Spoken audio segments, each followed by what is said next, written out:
Kita lanjutkan urusan McDonald, di mana dalam video terdahulu ada pertanyaan, McDonald jualan apa? Dan banyak yang menjawab macam-macam termasuk properti, mainan, lifestyle, suasana, dan apapun yang menurut pengetahuan yang kita dapat. Namun ketika kita copy, meniru membuat sesuatu yang sama dan kita buat sama persis apa yang kita pahami tentang McDonald, apa yang terjadi? Kita meragukan hasilnya. Apakah nanti akan banyak yang ngantri atau yang membeli produk kita? Lalu di ujung video tersebut ada pernyataan bahwa selanjutnya saya akan mengupas dari sisi psikologi karena pembelian dan bisnis adalah masalah psikologi. Psikologinya yang kita bahas adalah behavioral analysis. Agak rumit menjelaskan bisnis sampai menyentuh banyak bidang termasuk psikologi. Benar, manusia dalam mengambil keputusan akan salah kalau kita menganggap menggunakan rasional atau logic thinking. Ternyata sedikit unsur rasionalnya, bahkan terkadang sepenuhnya keputusannya irasional atau emosi. Ditambah lagi kemajuan teknologi informasi saat ini membuat manusia semakin emosional, terutama dalam pengambilan keputusan. Terjadinya pergeseran yang telak, di mana dulu pemahaman pembelian adalah dengan rumus munculnya kebutuhan atau need recognition, diikuti dengan pencarian informasi atau informational search, diikuti dengan evaluasi alternatif produk yang akan kita beli atau evaluation of alternative, kemudian melakukan pembelian dan penggunaan atau purchasing and consumption. Fakta sebenarnya, kenyataan terbanyak pada saat Anda ke Senayan City, di mana niatnya mau membeli celana jeans dan minyak wangi, ternyata proses belanja tidak semulus logika kita sewaktu berangkat di awalnya. Seberapa sering ternyata Anda pulang tidak jadi beli celana jeans, malah beli baju atasan. Tidak jadi beli parfum, malah beli handphone seri terbaru. Di mana rasionalnya? Apakah ini pengalaman kita semua atau hanya saya? Kembali ke McDonald. Apakah McDonald laku keras karena lokasinya? Atau laku karena Mac buburnya? Atau karena Mac rendangnya? Atau karena Mac chickennya? Kalau secara rasa, semua produk McDonald biasa saja menurut saya.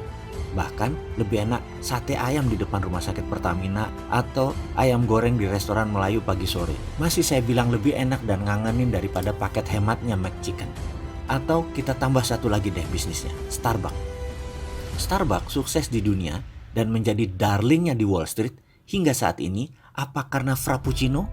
Apa karena mochaccino? Atau karena green tea latte-nya? Atau apa karena kopinya yang enak?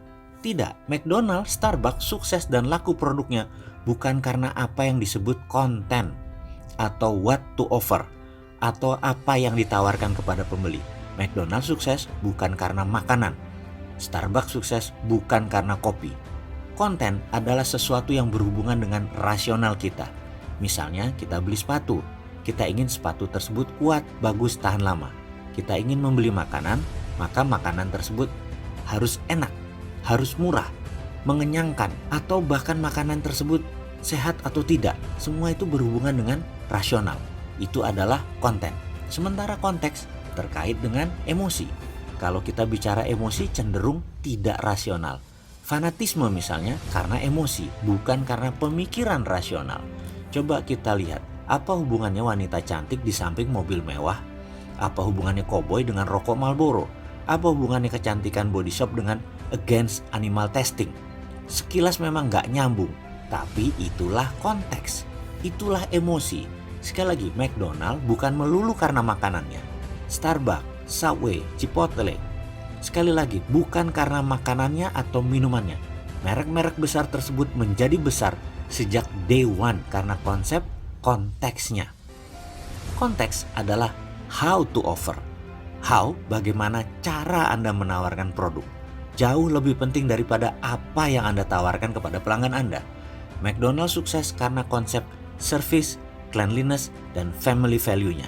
Keramahan kepada anak-anak, tersedianya tempat mainan, termasuk event-event di saat hari khusus seperti ulang tahun dan pesta anak lainnya. Semua tersedia.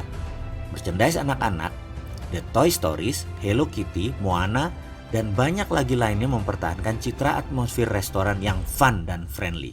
Itu semua adalah konteks, itu semua adalah emosi. Sekali lagi, dari sisi yang lain saat ini konten saja tidak cukup. Untuk memenangkan kompetisi bisnis harus masuk ke emosi, ke konteks. Konten itu sesuatu yang given, sesuatu yang biasa-biasa saja. Kita harus memanfaatkan kekuatan konteks agar memberi value yang unik. Bagaimana membuat konteks dari produk kita? Karena mungkin produk sahabat bukan makanan atau juga bukan minuman, tetapi ada ribuan konten lainnya. Bagaimana behavioral analisisnya sehingga bisa membuat konteks yang menarik? Ini pertanyaan serius yang harus dijawab serius. Kita lanjut yuk.